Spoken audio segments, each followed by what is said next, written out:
Buenos días, ¿cómo están?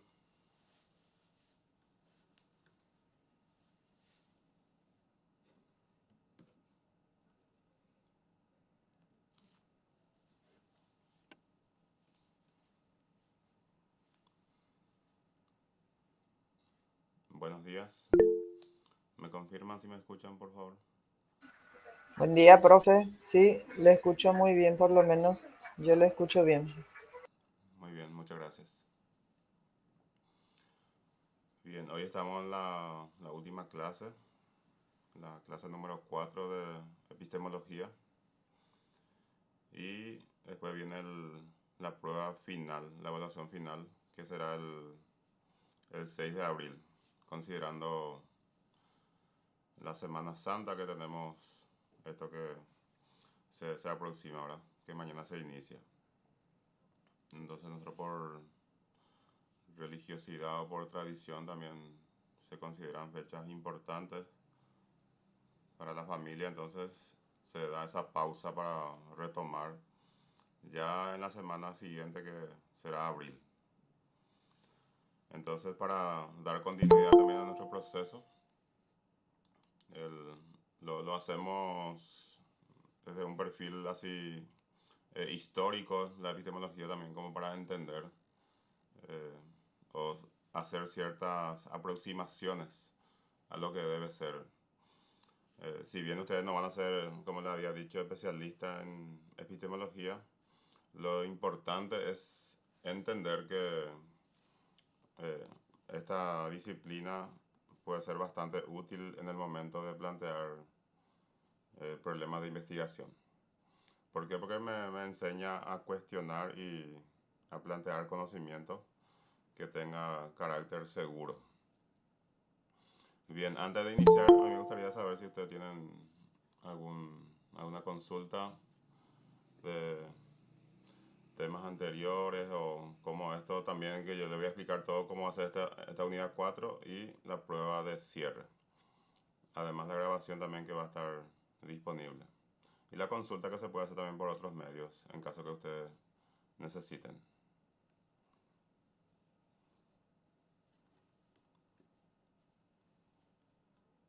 A ver, ¿alguna consulta? O en el transcurso, entonces vamos a ir viendo nuevamente buenos días para todos y entonces damos inicio a esta clase número 4. Primeramente le voy a mostrar entonces la tarea de proceso 1, que es una tarea bastante corta, ya está habilitada. Le puse hasta 13 horas de hoy, esta primera, para que también tengan tiempo de, si quieren leer algo más, entonces lo pueden hacer. Como también yo le voy a presentar en las diapositivas y a partir de ahí ustedes ya van a poder tener los recaudos necesarios como para responder esta consulta. Simplemente nos pide escribir los datos más significativos de la epistemología de Popper. Y ahí entre paréntesis, aspectos que te llaman la atención en cuanto a los neologismos propuestos por el pensador.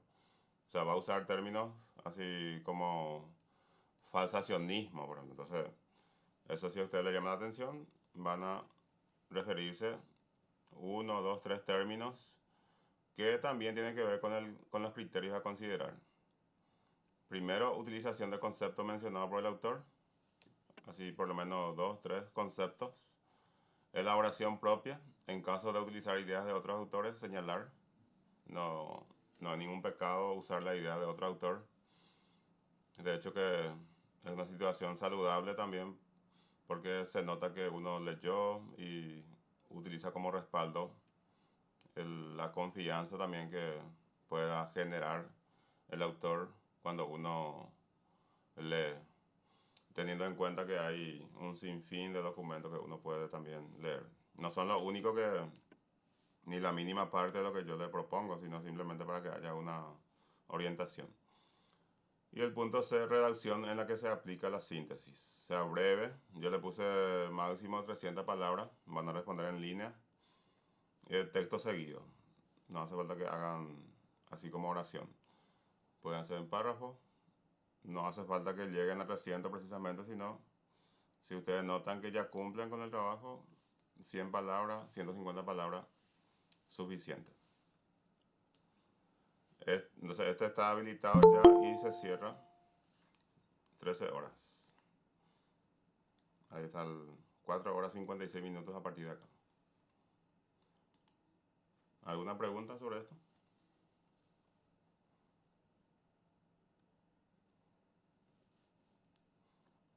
Entonces con esto se completan 80 puntos. No, 90 porque uno era de 20.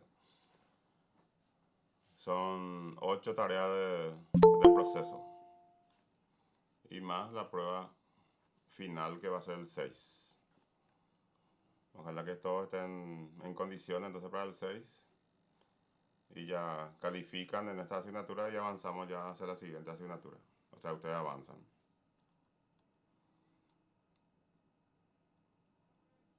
¿Preguntas?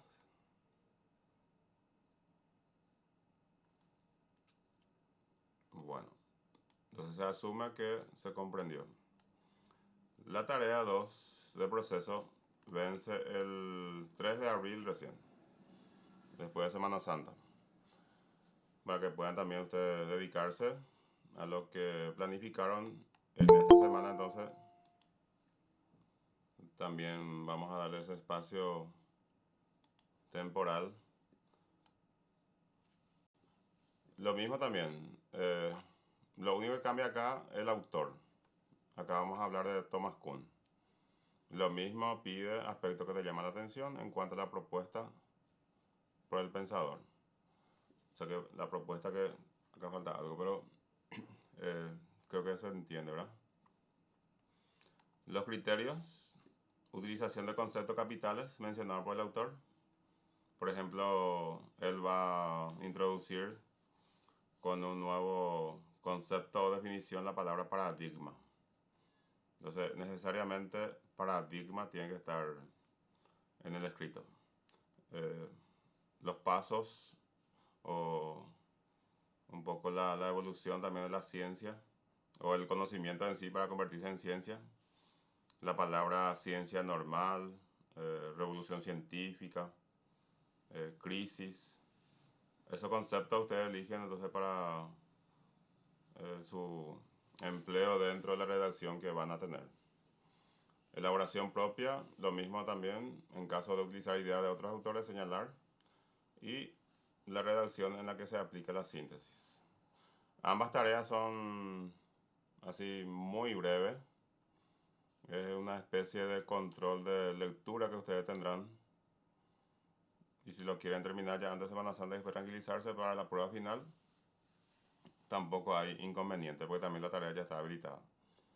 Tienen 11 días de tiempo de este segundo trabajo. ¿Alguna pregunta? ¿O qué preguntas tienen?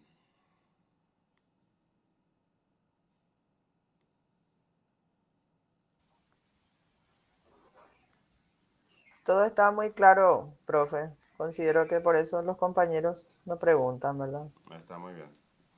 Eso es importante. Me avisa también si hay ambigüedades, entonces podemos aclarar. Igual más tarde, si ustedes encuentran un aspecto que no les es claro, entonces me avisan y vamos a explicar. Bien, la persona que van entrando no se preocupe. Esta grabación otra vez va a estar disponible.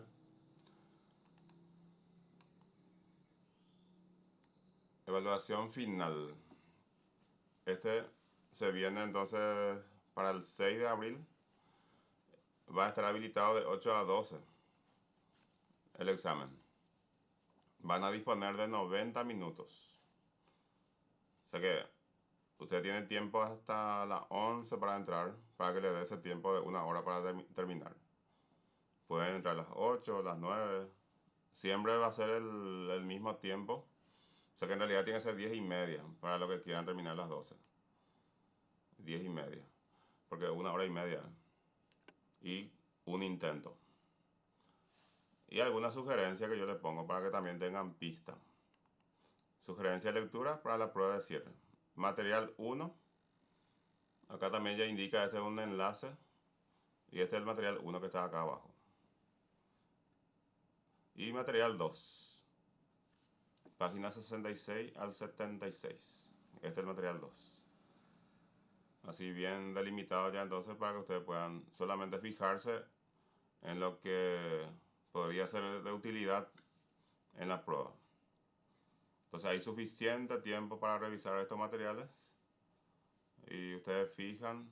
La prueba no es complicada, así simplemente de trámite, así una especie de, como le dije, control de lectura. No hay nada complejo. Entonces es un cuestionario que ustedes también lo podrán responder en forma directa al ingresar a la plataforma. Sobre esto, ¿alguna consulta?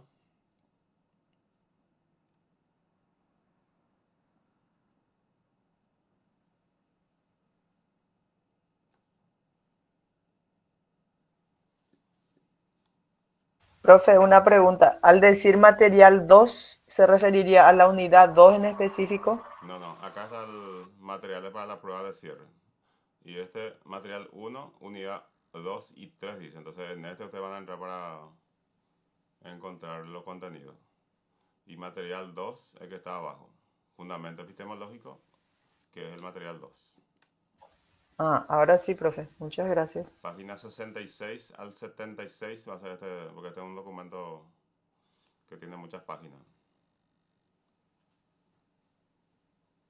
Muy bien.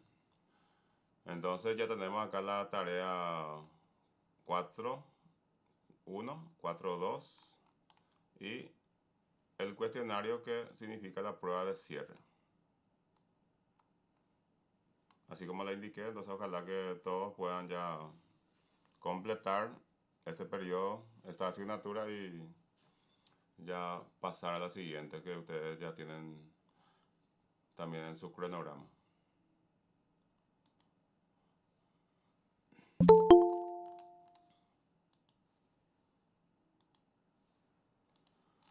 Bien, entonces tenemos la clase que corresponde a hoy. Vamos a hacer un recorrido por el siglo XX. Así como les había dicho, no se puede dar todo lo que hay de epistemología, pero aspectos más significativos que vamos a revisar. Entonces, epistemología del siglo XX. Y estos son son las líneas o las escuelas o las personas que también han incursionado. Siempre es importante tener en cuenta también las corrientes anteriores, como el inductivismo que habíamos hablado el sábado anterior o en la clase anterior, como también el positivismo que va a incursionar allá por 1870 con Augusto Comte. Haciendo un poco de retroalimentación, vamos a encontrar que el inductivismo validaba el conocimiento desde lo particular a lo general. Y a partir de un momento dado, también eso ha tenido muchas observaciones. Si bien no hubo una escuela que podría contrarrestar por completo, entonces siempre hubo intento también de refutar las ideas o el hecho de la forma de comprobación o validación del conocimiento. Porque no hay otra cosa, la ciencia en este caso. La experimentación, la validación y que tenga vigencia el conocimiento por mucho tiempo y que no exista una refutación que le pueda desplazar. El concepto de refutación pues, lo va a madurar con Popper, que va a usar mucho en sus escritos, ya en la década de los 30, ¿verdad? Bueno, entonces, positivismo hasta, vamos a decir, hasta 1919, un poco antes. O sea que los años se ponen solamente para entender también dentro de qué ámbito se ha desarrollado una corriente de pensamiento. No es que hoy, pues, lo 23 de marzo, yo digo, no, hasta hoy sirve la teoría de Kuhn. Desde mañana vamos a hablar ya de otra teoría. Sino los estudios son posteriores siempre. Lo que hacen la clasificación a partir de análisis así profundos, investigaciones profundas, y finalmente lo convierte hacia un esquema. eh, Según esta página que también figura acá abajo, es un enlace que también ustedes pueden abrir, son de texto breve. 1920, empirismo lógico, el Círculo de Viena, que también ya habíamos mencionado, que también vamos a hablar un poco más en esta clase. 1930, racionalismo crítico, de Popper. En el 60 aparece Lakatos con su programa de investigaciones científicas, PIC, y al mismo tiempo Kuhn, al igual que Feyerabend. Son algunos, ¿verdad? Hay muchos que acá nosotros no le mencionamos, incluso otros que están dentro del ámbito de la educación, como Morin, por ejemplo, que se estudia menos en epistemología, pero también su teoría de la complejidad es bastante importante. Entonces, al mostrarle este gráfico a ustedes, ya tienen la idea de cómo se desarrolló el pensamiento científico en el siglo XX. Estamos hablando hasta la década de los 60. Posterior a eso ya vienen las revisiones, vienen los otros teóricos que probablemente en Latinoamérica nosotros no le conocemos todavía en profundidad. Porque aunque hoy día existe esa disposición de los materiales en Internet que podemos también utilizar.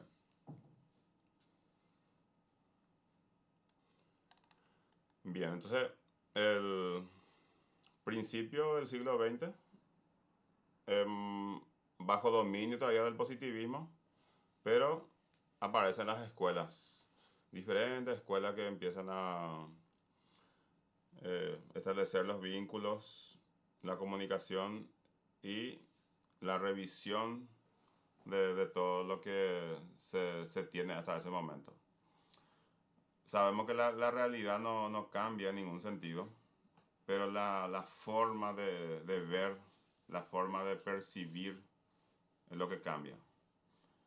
Y lo ideal sería es que la forma de percibir se adecue a lo que es. Entonces ahí haríamos una ciencia, ¿verdad? No podemos decir una auténtica ciencia porque al decir ciencia eh, estamos hablando de un conocimiento seguro. Por lo menos a partir de acá, pues, el conocimiento seguro ya no es permanente, porque puede aparecer otra teoría que le pueda desplazar. Entonces esa es la dinámica de pensamiento que se vive en este contexto. O sea que ese estudio de contexto siempre va a ser importante su realización. Ustedes que son estudiantes de metodología de investigación, no pueden hacer ninguna investigación sin mencionar o hacer entender al lector el contexto en que desarrollan su pensamiento. ¿Por qué? Porque puede variar. Puede variar de una época a otra el sentido, la forma de entender. Entonces, el, el enfoque o el marco contextual, el marco histórico, a veces es necesario. Entonces, justamente es necesario determinar si existía un criterio objetivo e indiscutible que permitiera establecer la verdad del conocimiento. Estamos hablando de la ciencia. Y acá aparecen tres modelos básicos del pensamiento. El empirismo lógico, desarrollado por el Círculo de Viena, el sociohistoricismo y el racionalismo crítico, este último desarrollado por Popper. Y de la década del 20, el famoso Círculo de Viena, la ciudad que lleva el mismo nombre, ellos se reúnen para establecer cierto parámetro en el ámbito científico. Dentro de lo que nosotros podemos mencionar, el criterio de demarcación, qué es y no es ciencia, por ejemplo, la inducción probabilística.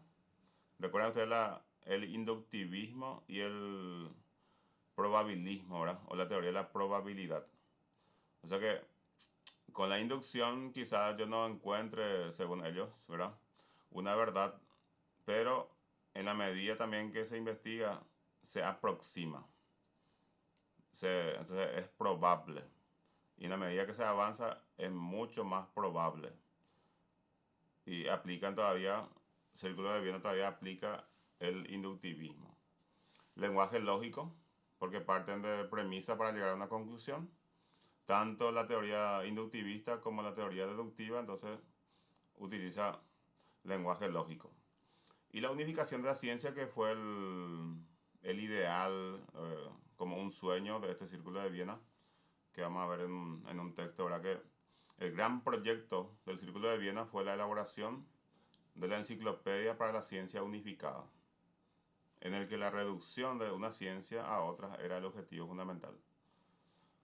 Que se quedó en sueño porque eso es imposible en ese momento de tantas investigaciones.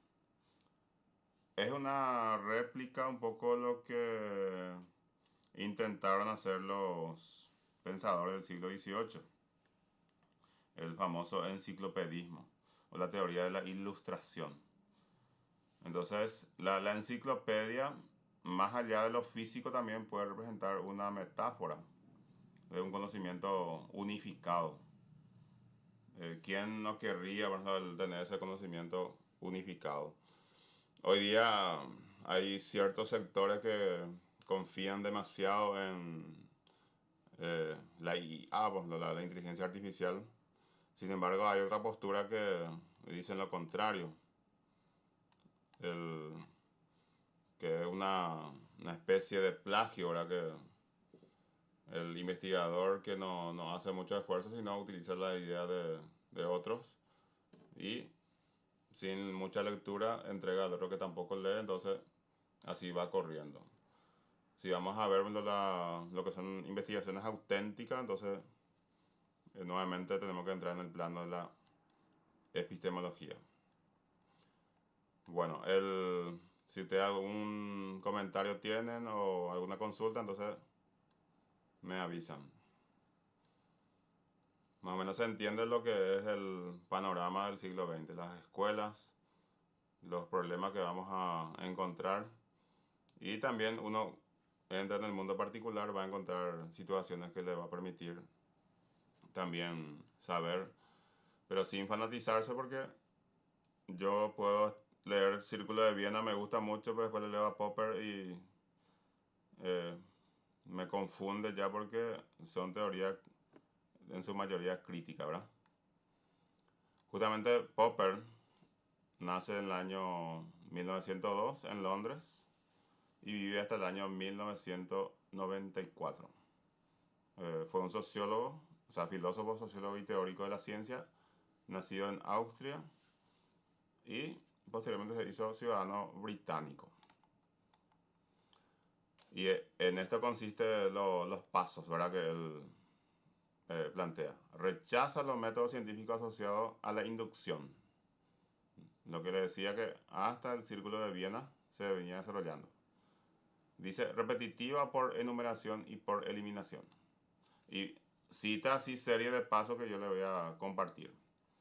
Primero, ninguna cantidad de observaciones particulares permite establecer una ley general. Para el inductivismo sí se podía. El segundo, igualmente toda pretensión de eliminar o refutar teorías falsas no es efectiva porque las teorías rivales o posibles son infinitas. Y ahí en azul está la parte crítica, otra vez la teoría inductivista. La inducción no existe y no puede fundamentar nada. No existen métodos basados en la simple rutina. La ciencia empírica no procede mediante el método inductivo. Es necesario encontrar otro tipo de metodología para llegar a la verdad. Comienza de la crítica para avanzar entonces hacia su... Este es el primer momento. En el segundo momento asume el método hipotético deductivo. Punto 1. Propuesta de ensayos. No es que así también ya entra con todo y como es derrumba todo lo que existe hasta ahí y él construye su propio edificio científico. No es así, sino trata de demostrar también dónde están las fallas y dónde pueden estar las virtudes, lo que él plantea. Entonces, propuestas de ensayo, conjeturas o hipótesis que proporcionen posibles soluciones para los problemas, tanto teórico como práctico. Entonces, de eso parten las investigaciones. Y al mismo tiempo nos dice que las soluciones deben ser susceptibles de crítica objetiva. Si no fuese así, se excluyen por no científica. O sea que tampoco así una teoría que no es refutable no puede ser teoría científica. Sí o sí tiene que tener la posibilidad de ser refutada. Y si la refutación no encuentra la debilidad de la teoría, entonces puede avanzar.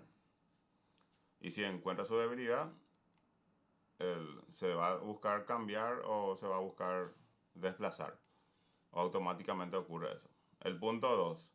Si la solución propuesta es susceptible de crítica objetiva, intentamos refutarla. Toda crítica consiste en intento de refutación, mediante la deducción de consecuencias contrastables. Exactamente al revés lo que hacía la teoría inductivista. Acá vamos a partir de conocimiento general y vamos a ir a lo particular. El punto 3. Si un ensayo de solución es refutado por nuestra crítica, buscamos otro. No hay problema. Porque hay, como él nos anunció, hay miles, ¿verdad?, de planteamientos, hay miles de teorías que están esperando ahí ser estudiados. Si resiste la crítica, lo aceptamos provisionalmente para seguir discutiéndolo y criticándolo. No es que en un momento dado no encontramos los argumentos necesarios como para refutar y desplazar. No significa que esa teoría lo va a gozar de permanencia ya en forma definitiva, sino se sigue buscando, se sigue investigando hasta encontrar su debilidad. Según este método, aumentamos nuestro conocimiento elaborando hipótesis y buscando hechos que las refuten. Cuanto más contenido empírico posea una hipótesis y, por lo tanto, su contratación empírica sea más fácil, más científica será la hipótesis. Con mayor rapidez podremos descubrir sus posibles errores. Entonces, por eso se llama hipotético deductivo. La hipótesis nosotros podemos entender también como una suposición que está a la espera de ser comprobada. En investigaciones comunes los hacemos de esa manera. Elaboramos una hipótesis. Eh, por ejemplo, yo puedo decir, los alumnos que participan de la clase de epistemología tienen mejor rendimiento en las tareas. Bueno, entonces, ¿qué pasa? Yo tengo que mirar los resultados de ustedes, la planilla, ¿verdad? Sí, y mirar la asistencia, ¿verdad?, en clase, la participación en clase. Y si realmente es así, entonces yo hago la comprobación de hipótesis. Pero ¿qué pasa si no es cierto? Eh, Mezcla, ¿verdad? Tanto los que participaron o no participaron tenían igual de resultado.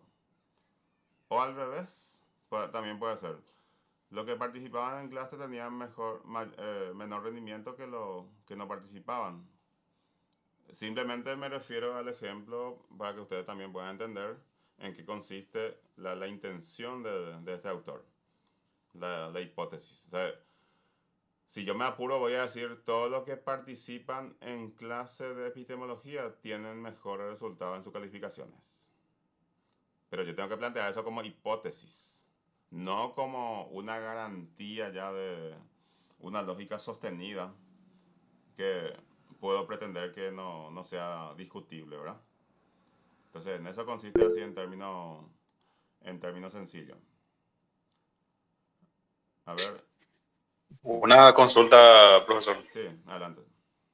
Si yo planteo, o sea, si yo menciono una cierta hipótesis, voy a poner un ejemplo de lo que usted está mencionando.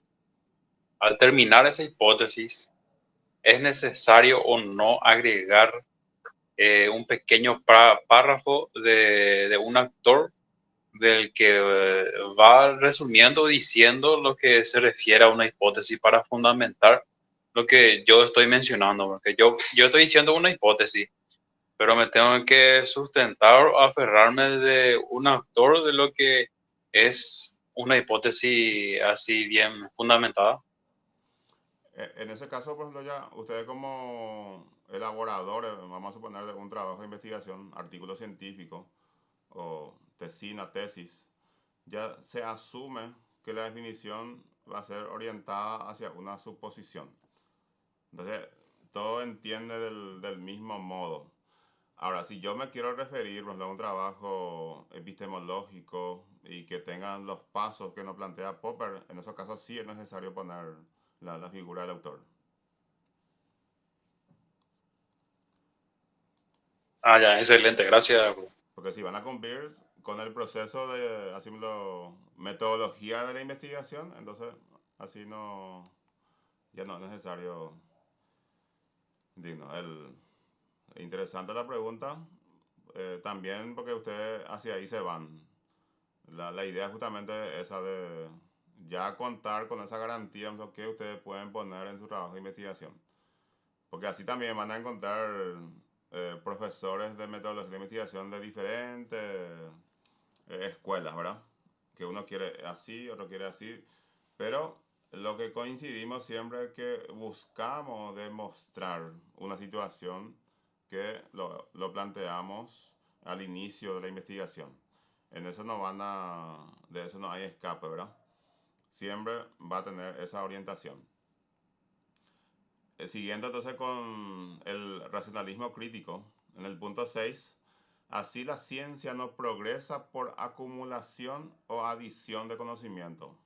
Como el probabilismo decía eso.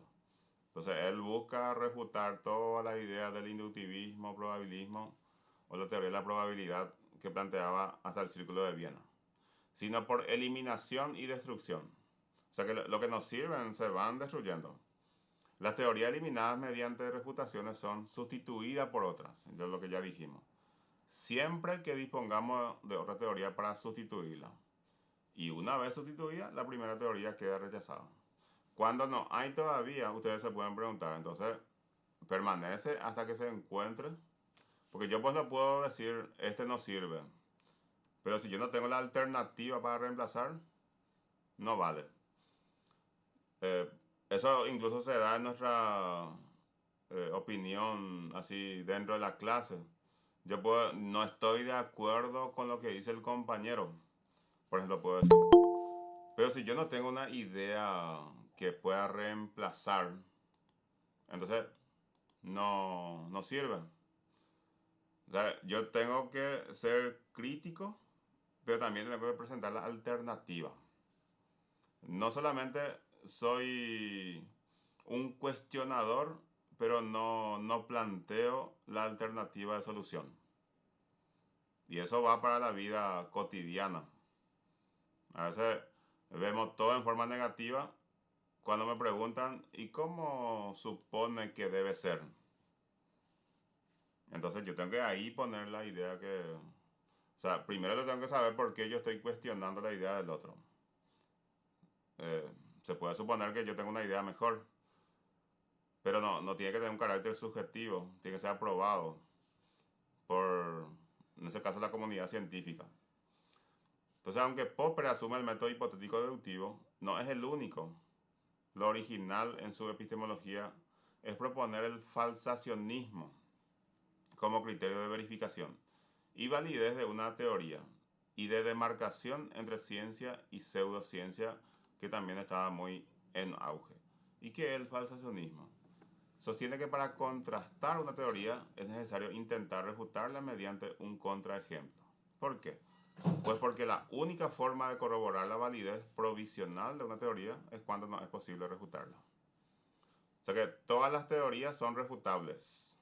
Y cuando llega el punto en que no se puede refutar, entonces esa teoría es la que va a estar vigente. Hasta que la investigación encuentre la debilidad de la teoría existente, nuevamente es refutada y puede ser refutada 1000 veces. Por eso que las teorías son falsables. O la ciencia es falsable. ¿Por qué? Porque no es definitiva. Se puede todavía cuestionar.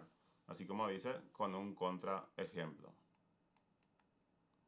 Hay más datos también de esto en los enlaces. Y entonces, desde el punto de vista, ninguna teoría puede considerarse absoluta o definitivamente verdadera. sino aún no refutada, es la forma de decir. O sea que esta ciencia, o sea que si yo digo que la ciencia es definitiva para Popper, no es ciencia. Lo que yo puedo decir, aún no refutada, porque todavía no se encuentra la manera de desplazarla. Aún no se encuentra un principio de debilidad como para que pueda ser derrocada en términos de gobierno, porque también es una cuestión de gobierno. Así, el criterio de verificación de una teoría no será el de su verificabilidad, sino el de su falsabilidad. No le gusta la palabra verificabilidad, lo que tenían los inductivistas, sino la teoría de la falsabilidad. También recuerden que el enfoque científico tiene mucho que ver también con los manejos así de los gobiernos. Por ejemplo, el positivismo. Muchos gobiernos, especialmente Brasil, lo ha tomado como... por ejemplo, si ustedes miran su bandera, hasta ahora tiene la descripción. Van a entender que el orden y el progreso, ¿verdad? Significa la aplicación de la ciencia en diferentes niveles. Y eso también significa evolución para la gente que cree en ese ámbito. Entonces, el falsacionismo de Popper también critica el principio de verificabilidad, lo cual implica que independientemente de que tengamos muchas pruebas para afirmar una cosa, eso no significa que a continuación no encontraremos una prueba que eche por tierra nuestras observaciones previas, lo que ya dijimos, ¿verdad? Nada es permanente, pero el hecho de que nada sea permanente no significa que lo que se aprueba en el momento no sirva. Claro que sirve, pero necesita que la investigación avance. Y si la investigación avanza, entonces se puede decir que se está trabajando. Y siempre se está trabajando. Dentro del falsacionismo hay dos corrientes. Tenemos el ingenuo y el sofisticado. El ingenuo es lo que desarrolló Popper en principio. Y el mismo Popper tiene, hay un Popper 1, Popper 2. Un Popper maduro también lo hace el sofisticado. Pero fue reformulado por Imre Lakatos, según el cual la ciencia no avanza únicamente mediante la refutación de teoría que decía el maestro, pues muchas teorías científicas nacen refutadas, el descubrimiento de Lakatos, sino con el programa de investigación científica, que es una estructura que sirve de guía a la futura investigación, lo que hoy nosotros conocemos como metodología de investigación científica. Por eso que hay estructura de trabajo, por ejemplo. ¿Qué va a pasar si no hay una estructura de trabajo?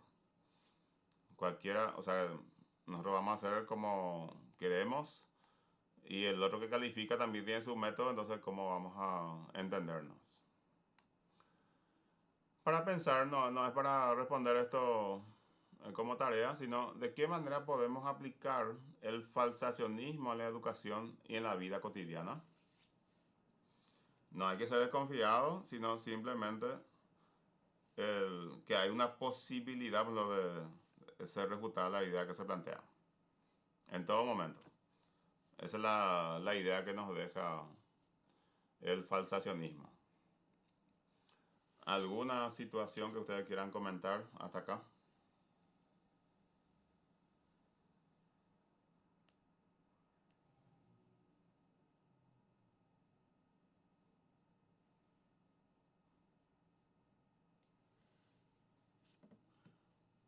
Bueno, entonces hasta acá es Popper. Y avanzamos con un autor más, que también yo considero muy importante, Thomas Kuhn, que él bautiza el concepto o reconceptualiza el concepto paradigma. Los paradigmas y las revoluciones científicas. Entonces, ¿qué entiende por la expresión normal? ¿Qué entiende por crisis? ¿Y qué es el paradigma? Nos va a plantear este señor Thomas Kuhn, ¿verdad? Entonces, nosotros usamos la palabra normal, usamos la palabra crisis, usamos la palabra paradigma y vamos a ver cómo entiende Kuhn. Él es como una reescritura que hace de la estructura de la revolución científica. No se habría centrado en el concepto de paradigma, sino en el de comunidad científica, que no dice eso, puede ser que sea su opinión, pero también puede ser que coincida con otras investigaciones. Para que se produzca el cambio de paradigma y se acepte el descubrimiento como tal, es necesario que se construya un aparato teórico que le permita acceder a los resultados que conducen a la novedad. No hay así en la práctica mucha diferencia con lo que plantea Popper, sino son cambios de concepto. Ahí el alcance de una ciencia va a ser la ciencia normal para él, lo que cumple con los requisitos de establecerse como paradigma, que también vamos a ver qué significa. Entonces, cuando existe un aparato, la novedad ordinariamente solo es aparente y manifiesta para el hombre que, conociendo con precisión lo que puede esperar, está en condiciones de reconocer que algo anómalo ha tenido lugar. Y esa anomalía permite avanzar en la investigación. Porque con lo que yo no estoy de acuerdo, entonces voy a intentar encontrar las condiciones que me permitan avanzar en mi investigación. Entonces, la revolución y progreso. La revolución significa progreso en la ciencia. La verdad de la ciencia es la verdad de cada ciencia. Y se trata de una verdad distinta de las verdades religiosas o las verdades filosóficas. Sigue diciendo, la verdad de la ciencia es progresiva, nunca definitiva. Es histórica, no estable. Es acumulativa, no única. Es abierta y no sistemática y cerrada. O sea que toda esa característica del método científico o la ciencia que teníamos, con esto hay que revisar. Es fruto de consenso y de confirmaciones. No tiene validez para siempre. Es construcción común. Valora el pasado. Vive del presente y confía en el porvenir. Algunos datos también que lo toma ya de Popper, ¿verdad? Aunque muchas veces eso se quiere negar, la realidad, si uno revisa bien, va a encontrar que es así. Entonces, Kuhn ofrece una nueva definición de paradigma. Considero a los paradigmas como realizaciones científicas universalmente reconocidas que durante cierto tiempo proporcionan modelos de problemas y soluciones a una comunidad científica. Lo mismo que también nos decía Popper, pero en ese caso cambia de nombre. Estamos hablando de paradigma, una aceptación, o sea, que una teoría aceptada en forma universal, que tampoco va a significar que sea definitiva, como también lo mencionó. La ciencia normal investiga tres cosas principalmente. Los hechos verdaderamente reveladores acerca del origen según el paradigma. Los experimentos que validan la teoría. Porque una cosa es la teoría y cómo se llegó a la misma. Recopilación de hechos de la ciencia normal y ambigüedades. Que también esas son las debilidades que puede encontrar un conocimiento científico. ¿Cómo es el paradigma científico según Kant? Fases del desarrollo científico según Kuhn. Frente al modelo formalista imperante, Kuhn propone un modelo historicista, en virtud del cual la evolución de la ciencia pasa por diferentes fases. Primero, establecimiento de un paradigma, lo que sirve, lo que está aceptado. Goza de una garantía, entonces se convierte en ciencia normal. Esa ciencia normal llega a un punto que los investigadores encuentran cierta debilidad, entonces ahí aparece la crisis, la revolución científica y establecimiento de un nuevo paradigma. Esa revolución hace que entonces se establezca un nuevo paradigma.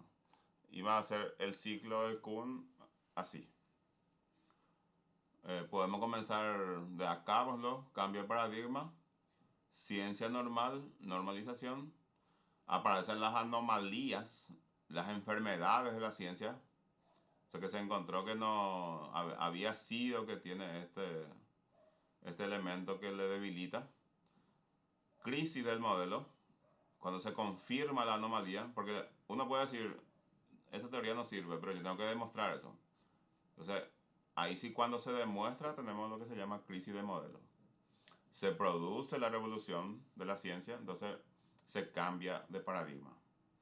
Ejemplo, la teoría geocéntrica se normalizó por muchísimo tiempo.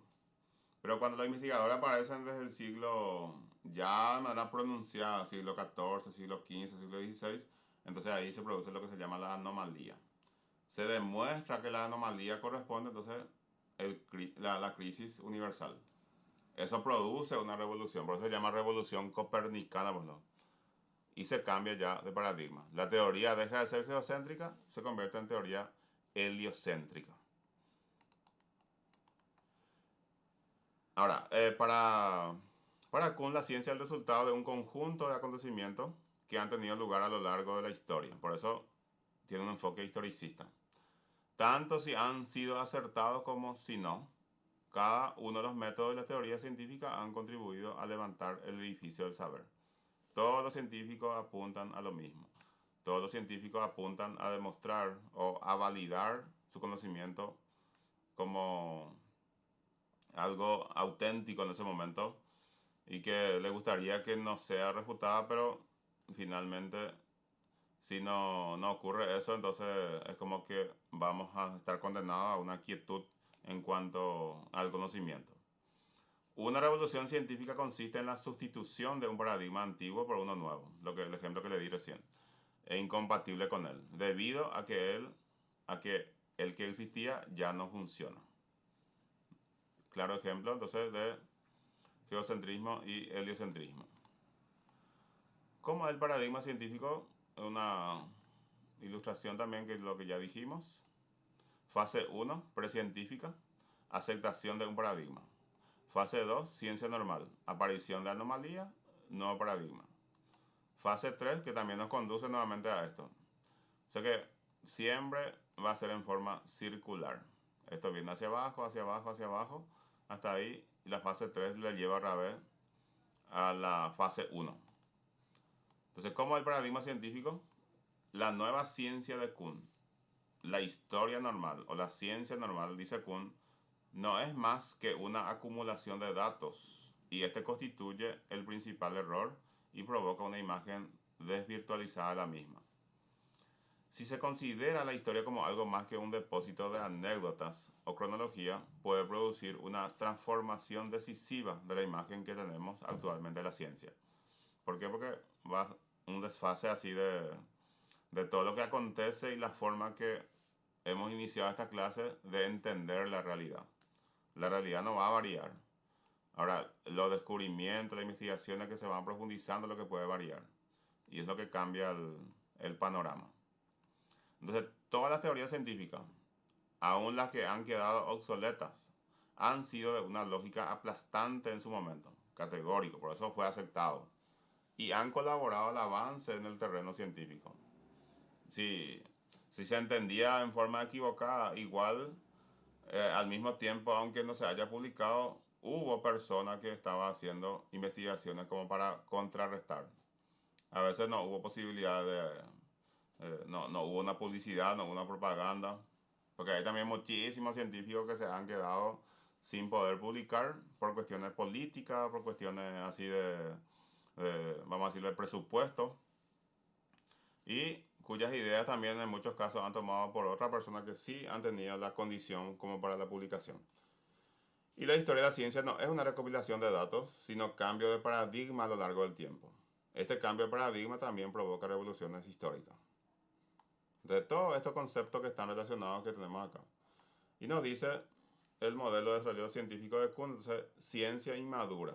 Precede a la ciencia normal y carece de unidad paradigmática. No hay entendimiento entre los científicos.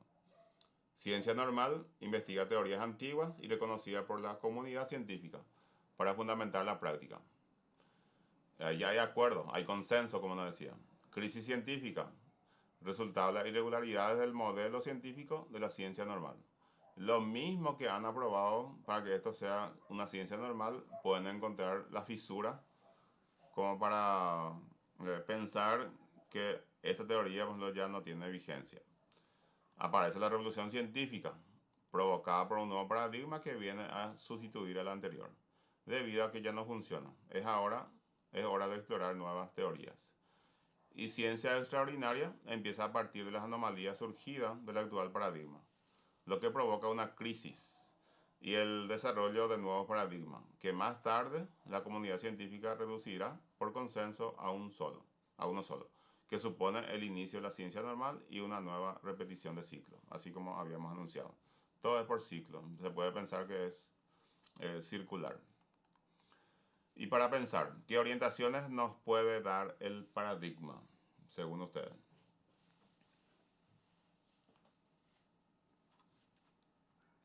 Bien, así brevemente, ¿alguien se anima a decirme qué entendió hoy? ¿O qué entendió de epistemología? ¿Para qué epistemología en una carrera de metodología de la investigación? Por ejemplo, se podría decir. Así breve, 20 segundos.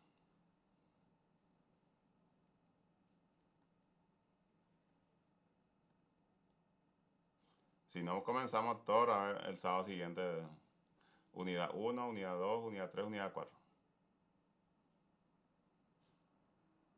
Y hacemos por ciclos, ¿verdad? Así se va a cumplir lo que dice Kuhn. Porque hay anomalía, eso lleva a una crisis y vamos hacia una revolución científica, un nuevo paradigma. Si ustedes observan la vida cotidiana, tanto lo que nos dice Popper, igual los anteriores y Kuhn, se cumplen. Solamente que lo que ellos hacen es cambiar de concepto. Porque siempre se trabaja sobre la realidad, también como habíamos dicho. Y esa realidad es inmutable. Lo que nosotros concebimos, percibimos, lo que puede variar. Por eso surge lo que en la primera clase habíamos hablado de la doxa y la episteme. De la doxa, que es la opinión, y lo que nosotros muchas veces hacemos valer, y la episteme, cuando el conocimiento es seguro. Alicia. Buen día, profe, buen día, compañeros. Bueno, yo lo que entiendo que epistemología se da en la especialización, ¿verdad? Porque en la epistemología, pues, es lo que yo entiendo, el que fundamenta, diría, el conocimiento es o origen de una investigación científica. Eso es lo que yo entiendo de epistemología. Es una teoría que fundamenta, digamos, Sí, de dónde surge, de dónde sale una investigación científica. Eso es lo que yo entiendo de epistemología. No sé si está bien, profe. está muy bien, Alicia, y eso conduce hacia un trabajo que ustedes van a intentar validar aplicando el método ya científico propiamente dicho, pero a una estructura de investigación que la facultad le va a proporcionar. Por eso es importante ese conocimiento, esa orientación del orden, de una estructura, de un conocimiento seguro que tiene que ser demostrado, las ideas, el respetar la identidad, la autoría, todos esos componentes son demasiado importantes.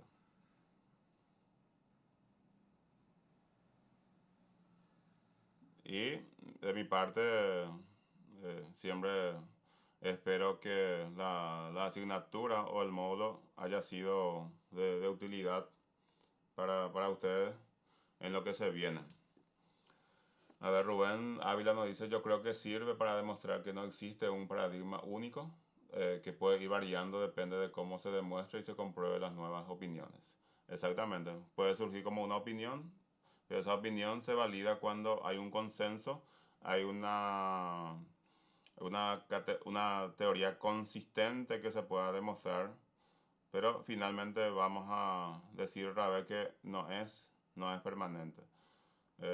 Hoy día el criterio de incertidumbre, que no tiene que ser un sinónimo de desconfianza, sino un sinónimo de duda, que a mí me invita a seguir investigando, a seguir construyendo. Como también ustedes lo hacen.